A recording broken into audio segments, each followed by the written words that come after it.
nakakaranas ng matinding lamig, dulot ng paglubog ng haring araw. Kami po ay sumasamo sa inyo. Bigyan niyo po kami ng apoy. Apoy na nagbibigay init at liwanag. O dakilang bakhala! Maawa po kayo sa amin! Apoy! O dakilang bakhala! Apoy!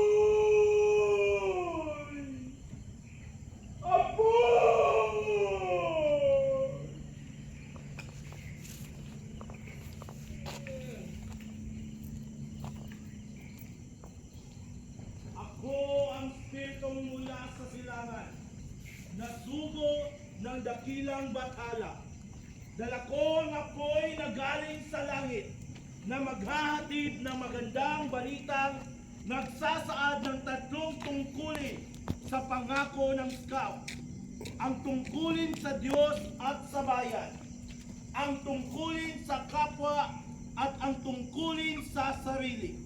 Ito ang tanging habilin ng ating panuntunan sa pagsasabuhay ng dakilang simulaan ng scouting.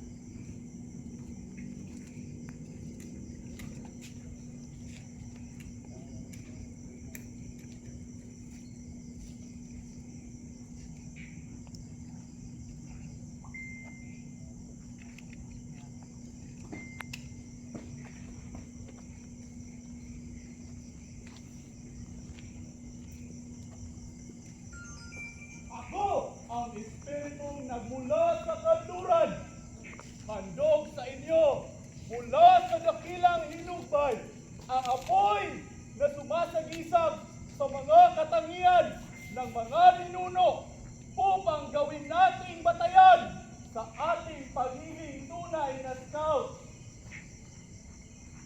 Manindigan tayo sa pagiging makapagkakatiwalaan, matapat, matulungin at mapagkaibigan. Ito ang gabay natin tungo sa tunay na kadakilaan at kalayaan.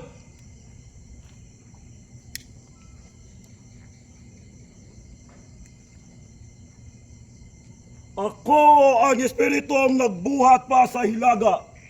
Taglay ko ang apoy na kaloob ng Panginoon. Ito ay nagmula sa ating mga bayani na nag-uutos sa atin na isabuhay ang pagiging magalang, mabait, masunurin at masaya. Gawin natin itong mabisang kalasag upang mamayani sa ating bayan ang ganap na kapayapaan, pagkakaisa at kapatiran sa buong pandaigdigan. Ako ang Espiritong tinatawag mula sa timog, mahigpit na tagubilin ng buong may kapal, na sa pamamagitan ng ilaw na ito, nabuhat pa sa mga tala, mga bituin sa buwan at sa haring araw. Ang habilin ay mamuhay tayong tulad ng mga anghel sa kalangitan, sa pagiging matipid, matapang, malinis at mapitagan na siyang mag-aakay sa atin tungo sa pagiging mamamayang makadiyos, makakalikasan, makatao at makabansa.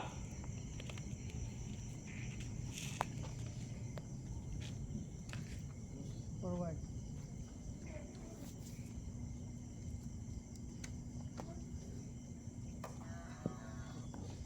Mga kapatid na scouts, tayo ay magpasalamat sa agarang pagtugon ng ating panalangin na mabigyan ng apoy na siyang magbibigay sa atin ng init at liwanag upang matupad ang ating tungkulin bilang scouts at masunod ang mga batas na sinusunod ng lahat ng mga scouts sa buong daigdig. Sabay-sabay po tayong manalangin. Mahal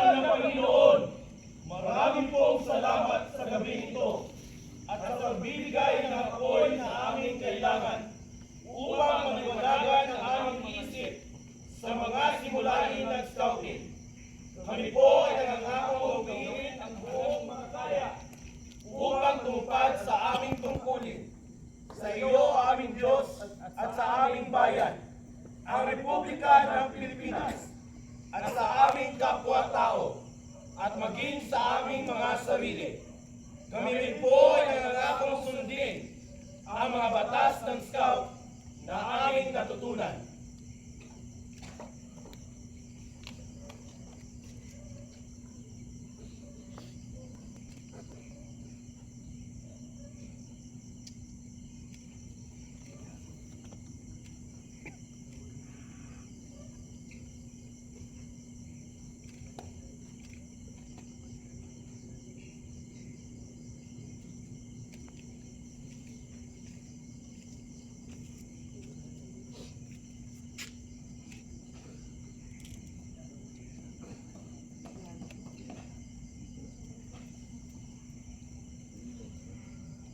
The flames point upward to be our aim.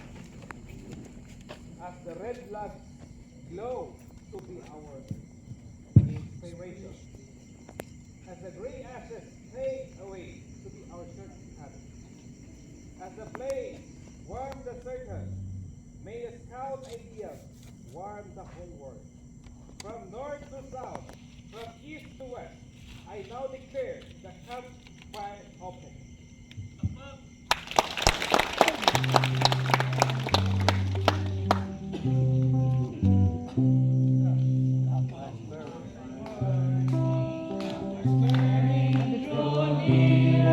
Draw near in the glory, come sing and be merry.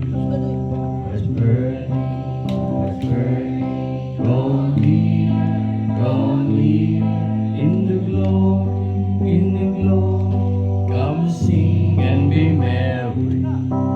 Let's burning, draw near in the glory, come sing and be merry.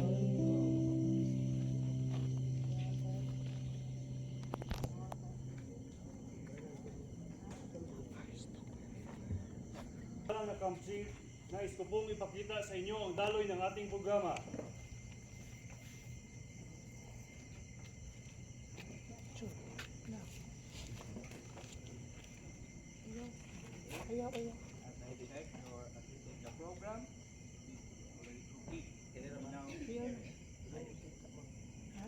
Maraming salamat, sir.